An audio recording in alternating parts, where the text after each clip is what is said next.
What if your fitness coach could help you add years to your life and inches back to your height?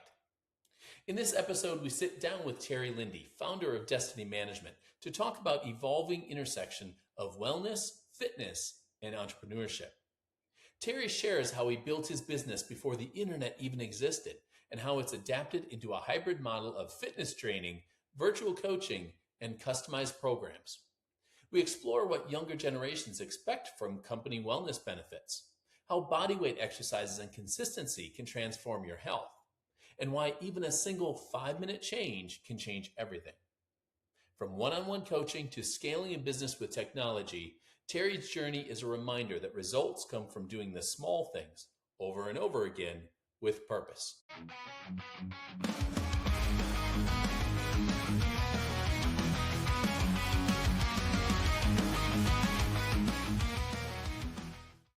Welcome to Legacy Unscripted, sponsored by Progeny Coaching.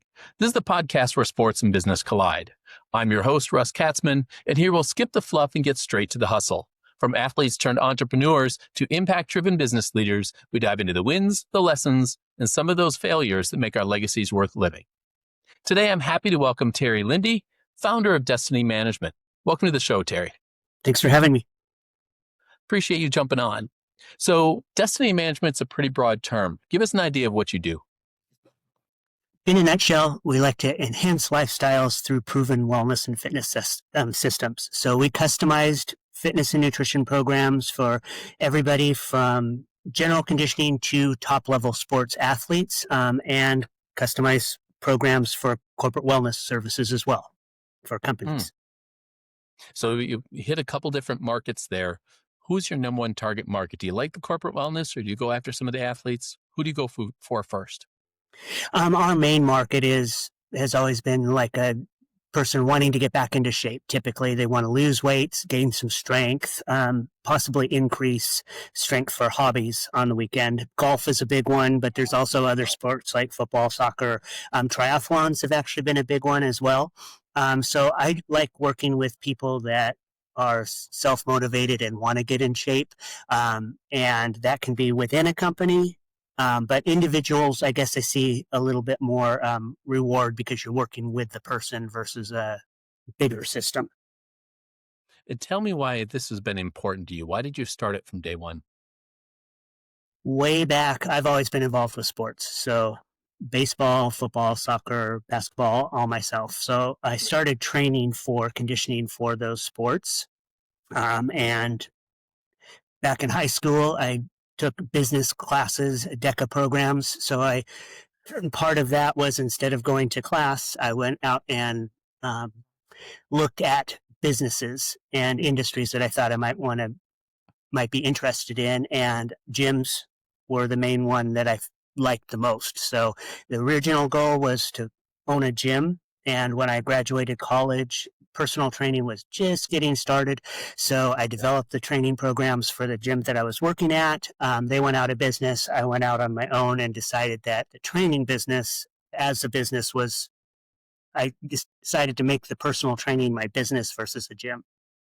Yeah. And so now it's a combination of personal training with nutrition, with lifestyle choices. What's the scope of what you do right now? Fairly broad. So it started off with one-on-one personal training, and then it grew into nutritional program and the corporate wellness services. We have a variety of webinars and courses on making and breaking habits, lifestyle coaching, stress management, as well as training and nutrition courses and educational courses on that, sports conditioning courses for soccer, football, golf. And then we do some ergonomic evaluations with companies and put together the whole risk assessment evaluation for companies, work with them, employees for reduced absenteeism, ergonomic evaluations, repetitive stress injuries, reducing those types of numbers. Gotcha. Yeah, that's an interesting one that you end with because you and I were not 20-somethings anymore. And we've seen corporate wellness kind of go through this ebb and flow, right? It's a lot of attention on it, and then it kind of goes by the wayside. And then there's something happens, there's a lot of attention on it, people are willing to spend on it, and then it kind of goes by the wayside. What's bringing corporate wellness back to the forefront right now? Good question. I think it's a lot because the environment is pretty competitive out there for a lot of industries and companies. So to offer the services just as an added benefit, that would be one avenue from a company standpoint. But also the younger generations, like the baby boomers, which I'm right on the cusp of, um, about 13% of that population has had a gym membership over the years. And as the Gen Zs, millennials, all those have come in. Over 70% of that population has gym memberships. So they're much more health conscious and they care about those benefits more. So I believe that's a driving force also is the workforce, and then the companies are having to match what the workforce wants. I blame those of us in Gen X. The We love to work out. We love to get out. And we started, wanting to go to the fitness center, even if we had to pay for it. And then we kind of taught it to our kids. And now our kids are saying, yeah, I expect that. Yeah. Um, it's one of those, we want it better for our kids than we had for ourselves. And now we're running companies and we say, you know what? I would want my kids to have that. So there's no reason I wouldn't want my employees to have that. So I hope it stays, right. Especially the influx of mental wellness and mental awareness and that kind of stuff, is that being a component of health, as well as the massage therapy and the nutrition and the fitness and the just lifestyle changes of taking a mental health day, or taking your vacation days, not just letting them bank for the end of the year. I mean, I remember the days when we used to wear it almost as a badge of honor if you rolled over your full amount of vacation hours. Why? Why wouldn't you take your vacation when you can? And so now that we are running companies, it's interesting to see those individuals that are still trying to wear it as a badge of honor and want their companies, working day in and day out, versus those that have recognized that, man, I should have taken more vacation over the years. I won't let my employees go without taking vacation. Right. And you can't go back in time, unfortunately. So, yep. Well, you can. So talk to me how it's evolved for you over the years. Kind of where did it start versus what it is today? What have you seen your business do over the last however many years? The main evolution is getting more virtual. So back when I started, everything was in person. There wasn't even an internet browser when I first started. So certainly no smartphones, anything along those types of lines. So everything was in person. That was the only way to do it. Now all of the information out there with the internet, with wearables, with the apps, fitness apps, um, it's gotten to the point where there's so much information out there. If it can be overwhelming, and a lot of people don't know how to get started or what adjustments need to be made if something comes up. So it's gone a little bit more from where a person would only work out if I was there in person, to now people needing more the knowledge and the guidance of how to get there and what adjustments might need to be made if they hurt their knee or if their back goes out or something like that, so that they can still continue to work out versus just Mhm. stopping for X amount of time and then having to get back into it again. Now, what dangers does that present for your business model to have that? I mean, obviously, there may be some opportunities as well, and we'll talk about those shortly. But give me some of the dangers that presented for what was your traditional business model. Dangers are kind of some of the opportunities also, because with people not knowing, going by what programs or generic types of programs are out there that might not fit their body structure or their goals or their current conditioning levels, injuries are a big part. So if people do get injured with a program that they've tried that's worked well for our business, because that gets them to us. They've had the injuries. They don't want to go through that again. So again, they're looking for the guidance, designing the programs, the education, kind of why it happened, how to work around it, how to rehab it, those types of things. And we do work closely with a lot of physical therapists and other health practitioners to help after they've gone through the rehabilitation process also, and keep them going and make sure that their muscles, joints, their body is strong overall. Gotcha. So I understand the relationships with physical therapists and stuff at an individual level. Who are the partners that help you get into that corporate wellness world? Because sometimes that's a tough barrier to break.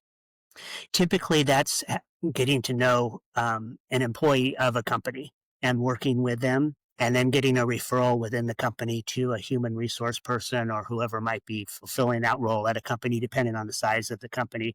But getting a contact from a referral is by far the best way. Outside of that, it's like LinkedIn or some social media platforms where you try and make connections, networking meetings, those types of things. So a lot of people will talk about corporate wellness. They'll talk about it from a days saved, productivity enhancements, and days of absenteeism that have come down and some of that kind of thing. But talk to me about how you sell it. What do you use for that one magic button that you push for an organization that'll say, yeah, you know what, we've got to have this.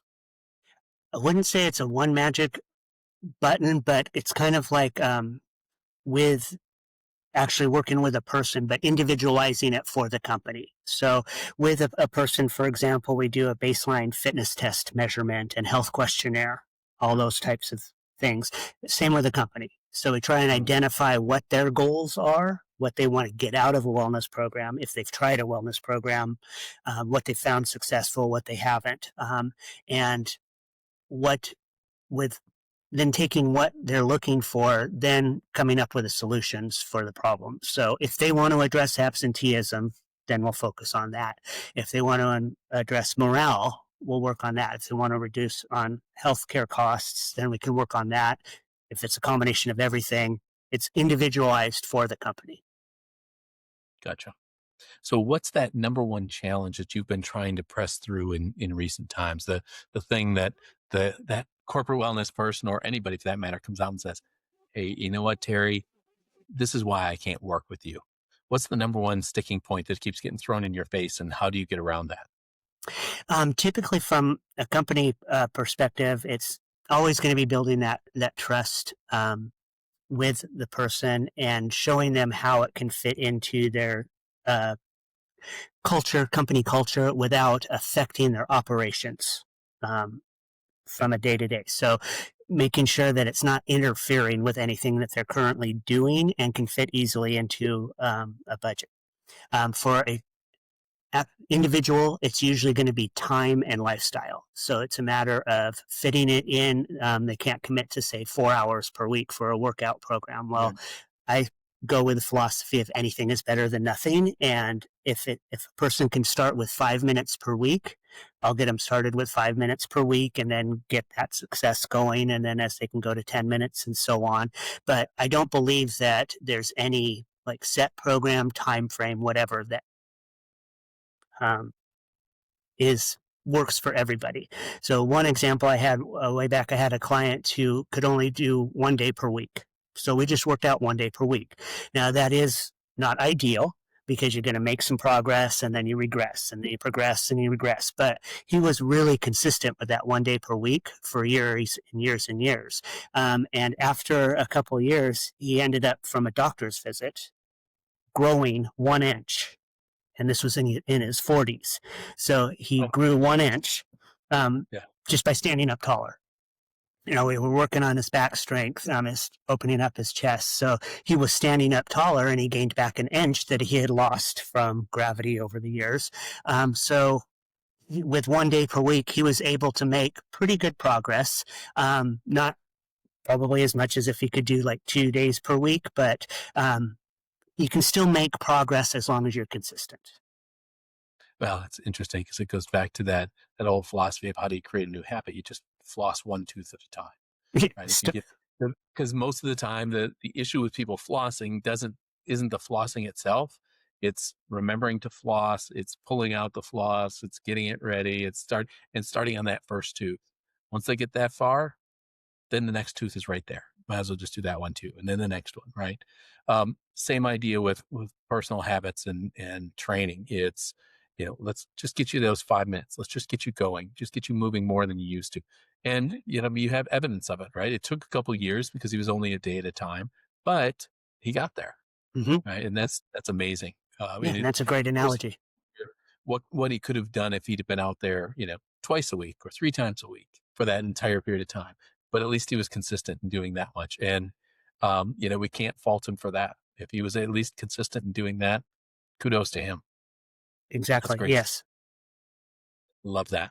Um, Talk to me about the the business side of this, kind of the running a business, having employees, having to make decisions. How did that come along for you? Obviously, we've talked about kind of the evolution of the industry in general, but what about you as an owner? How have you evolved and how have you adapted to having to bring people on this journey with you? Um, One downside to fitness personal training is you're limited by the number of hours you can take appointments. So if you want to work a 12-hour day and there's an hour per, you're taking one person per hour, then there's 12 people you could see in a day. And as you grow your business, you get referrals. You need to have other ways of scaling. So when we were working way back, gyms used to allow outside trainers in because we were bringing in members and it was good for member retention.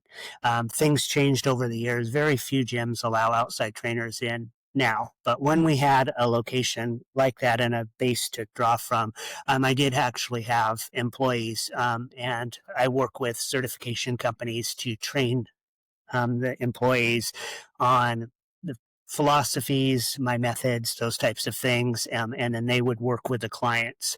Um, as we've gotten away from being able to get into gyms and haven't had a solid base like in one location, I've gone away from that model, and that's where scaling is coming more from either like group classes are one. So that's a way of getting many more people for that 1 hour, and the courses where people can learn and get customized programs and get the direction, but you don't have to be there every time they train for an appointment. And that way you can scale a lot greater. So that's mainly how it's gone over the last few years to grow. Yeah, the thing I've always said, and the same thing applies to coaching, is that um, there's a certain amount of people that can handle that one-on-one and need that one-on-one.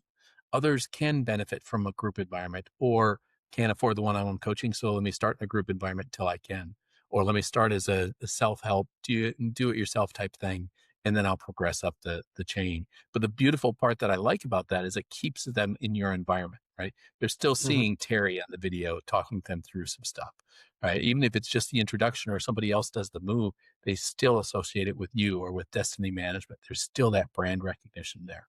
Um, Talk to me about what you see a few years down the road. What do you see in 2, 3, 5 years for you and how this evolution is going to continue? Um, when I first started, the radius for the market for a club was 8 miles within the Mm. club. As cities have grown and traffic and such, now it's 8 minutes. So in Yeah. certain areas, that could mean a walk across the street. So in my area, I don't know about the whole country, but at least in my area, there's a lot of the retail spaces and living spaces on top of it being built. So as more and more of that gets going, the people don't really want to leave their area for too far. So things are going more in home. So versus a gym, people are working out more at home, and there's a lot of ways that people can work out at their home much better than what they used to be. A lot of different options for that. So designing the programs that can fit for wherever they are, if they're traveling, if they're at home, if they're at the office, if they do have access to a gym. So any number of options versus just thinking of having to work out at a gym and how to get their cardiovascular flexibility, their strength training with all of that also. Body weight training is grown over the last few years because of that. But also the educational component, I think, is growing and will need to be there even further because, again, with like the AI and Chat GPT, two people can ask it a question and it can give you a different response based on what it thinks that person wants to hear. So you don't Yeah. really know what's true, what's not, what are the basic principles, and that's where the education comes in to help somebody understand here's the base that is applies for everything, always has, always will, and then these are the individual variables that you might encounter and the whys and the hows of what is going on versus this is just something, try it and see if it works for you. Yeah, I think if I think traditionally about what fitness programs have been, it's aerobic, it's anaerobic, it's weights, it's treadmill, and the programs are focused around a certain subset of exercises.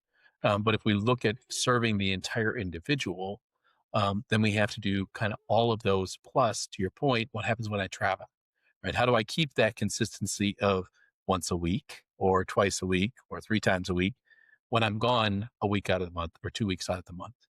And I'm not sitting by my weights in the bedroom, or I'm not sitting by, the treadmill that's out in the garage that I can jump on.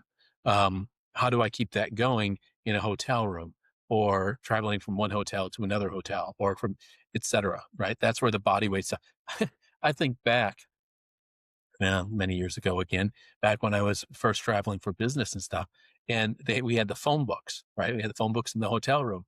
And I remember rolling them up and using them as dumbbells because Mhm. it your forearm, as well as just a little bit of weight in the phone book, depending on what city you were traveling to. The phone book was hefty enough to actually add some weight. Long before some of these bands and all that kind of stuff were really popular for us people to take with us.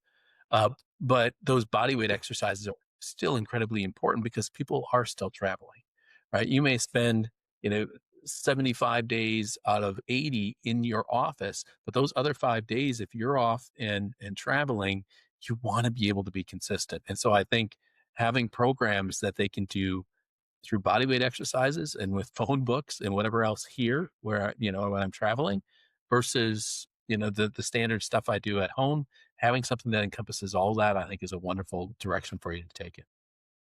And there's quite a few different fitness parameters. So there's strength, muscular endurance, cardiovascular endurance, power, agility, so on. So those parameters need to be trained by everybody, but how it's done is much different for an 80-year-old person than it would be for a 20-year-old person. But those are still fitness um, fitness parameters that need to be worked on in a schedule throughout the year, and you have to know how to make those adaptations and how to put it all together so that you can, like with body weight, you can still get a cardiovascular workout if you do it in a circuit fashion, say, and you're doing keeps your heart rate up. You just do exercise after exercise. You don't need a treadmill or a bike, but most people don't know how to do that.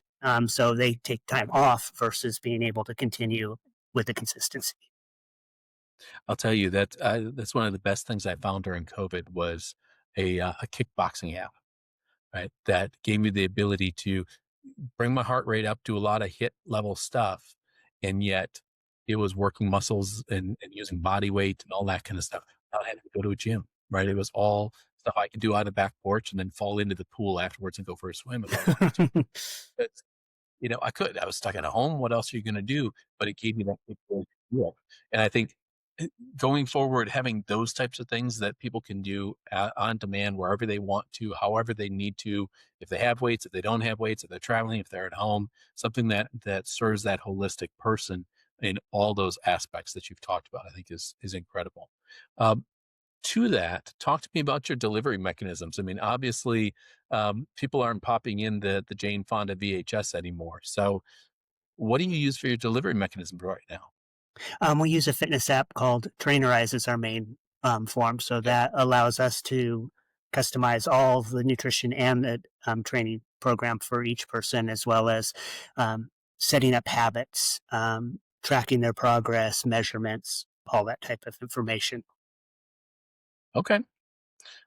And y- what have you built for a team to be able to do this for you? Have you brought developers in house? Are you using people externally? How have you managed that from a business standpoint? The technological end of it has all been subcontracted, so that's hired out by third party.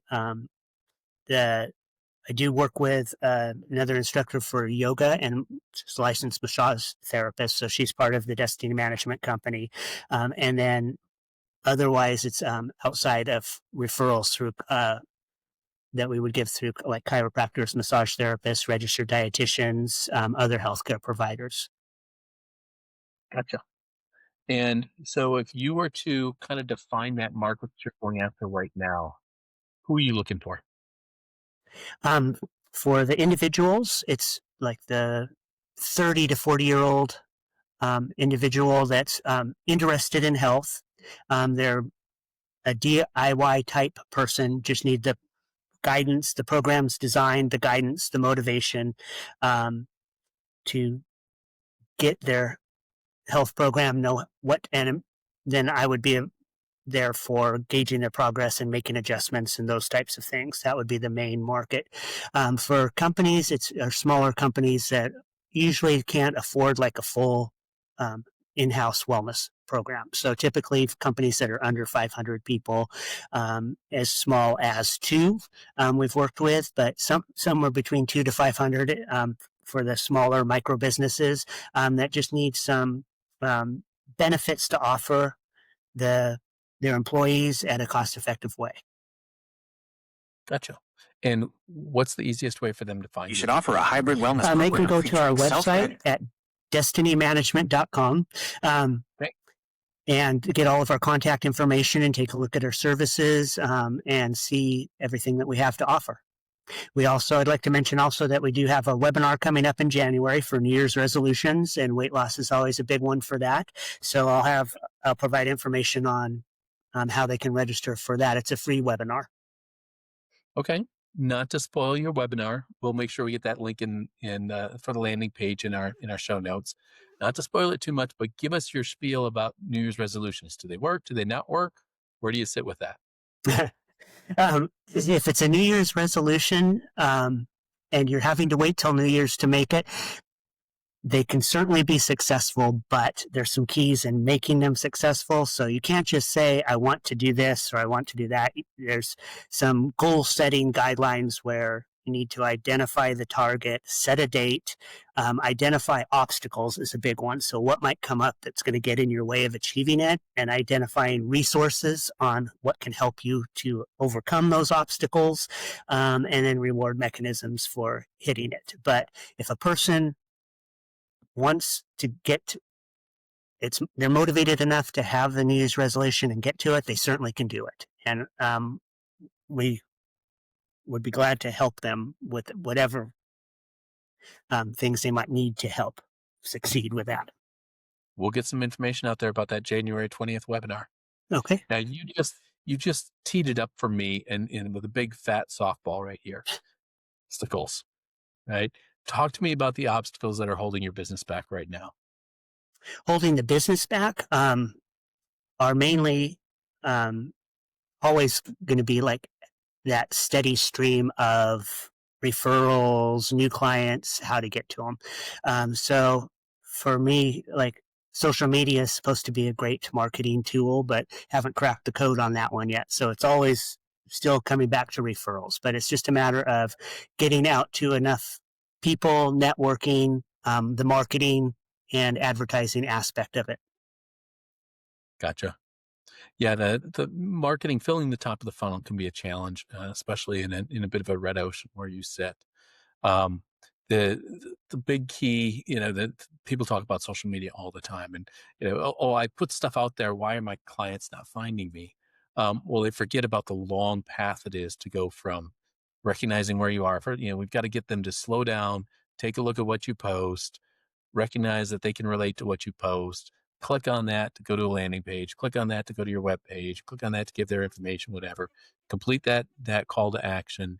Then talk to you, or go to your website and pull out the product, whatever it happens to be, and put in their information. Put it all of this long, 6, 7, 8 steps to be able to go from grabbing that customer to going to cash. Tends to be a long journey. We lose them a number of different places on there. And so that's part of the challenge we run into with marketing and social media. Part of them to even stop on us is that brand recognition. What do people think about when they see Destiny Management out there? What do they think about when they see your name? What's that brand that you want them to think about when they see you? Um, our tagline is build the best you. So hopefully they see tools and resources that will help them get to their health and fitness goals in a safe and effective way. Gotcha. And that's something that you've been doing for a number of years. Um, Long time. You built it kind of in in now both in person and online and virtual and through an app and through a number of different mechanisms for doing so. Um, if you were to train the next version of Terry, and bring that person into the company right now, what's the number one thing that he needs that you don't have right now? That I don't have would probably be like this, that funnel system. Okay. Getting the yeah, getting the whole funnel system down so it was consistent every month. Okay. Does it feel like it's a sales issue? Does that feel more like um, just a knowledge of the market issue? Does that a knowledge of Terry and supporting individuals? Is that a knowledge of partners? What do we need to be able to provide for you to help you get over that hump? Um, for me personally, I don't think it's so much sales issues. I've always been trained in sales. For training as an industry, sales can be a bigger issue, but it's a matter of, I think I just don't necessarily really understand the what people are looking for with social media. I don't use it myself largely, so I don't really have a good understanding of what that generation is looking for and how to help make them want to respond at least and get that interaction going with them. That's the function of being on the cusp of being a baby boomer, I think. Yes. So, and that's a perfectly legitimate answer. Yeah, there's talent we have, and there's talent that we have yet to gain, and that's just one of those that would be beneficial to the business that we don't have yet. Talk to me about what you enjoy about it. What do you love best about what you do right now? I love helping people succeed and feel better. Because I know what fitness and nutrition can do for the quality of their life, and how it enhances their longevity, their mobility, just their functioning, their health. So seeing that is my biggest reward. Going back to a client. So weight loss is typically how they always come to me for a goal.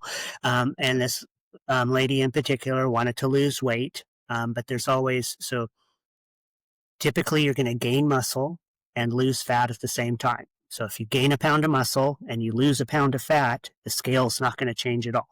And that gets very, very frustrating. So doing body composition tests have always been part of my business so I could separate that and hopefully show people that, yes, you're gaining muscle, but you're losing body fat. Um, but this particular lady wasn't losing weight on the scale quick enough. Yeah. And then all of a sudden, one weekend, she came running into the gym just ecstatic. And she said, this is the very first time that I was able to get out of my boat without my family having to help me. And from then on, the focus wasn't weight loss on the scale, it was gaining strength. She wanted more strength, more strength, more strength. So seeing that change, that's a that's one of the biggest rewards I can get. I love that. Uh, Take me back to when you started this journey, Terry. What are the one or two things that you would tell your younger version of yourself about the journey that you have ahead? Um, Certainly that it's not always going to be easy, but again, it's like with the fitness and nutrition, with anything, you have to keep the consistency. So find a way to work through the hard spots, the slow spots, and keep going with what you know to be the true core principles. And don't focus on the money, the income, and such. That all happens. So just focus on what you're supposed to be doing on your core principles and helping people, and everything else comes. That's perfect. So, anything I haven't talked about that you want to make sure we get out there? Not that I can think of. All right. Well, before we wrap, give me one more time the details for that upcoming webinar.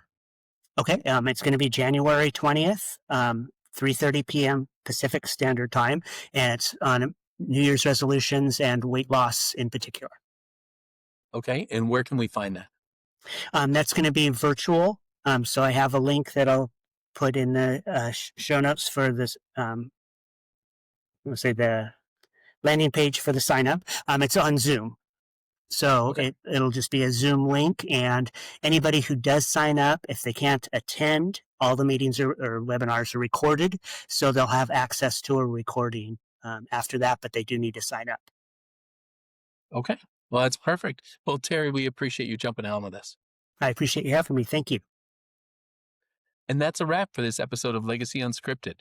If today's conversation sparked something in you, don't just let it sit. Take action today to build your future. Make sure to subscribe, leave us a review, and share this with someone who may need to hear it. And if you've got a story to share or you just want to connect, you know where to find me. Until next time, keep it real, keep it bold, and keep living your legacy.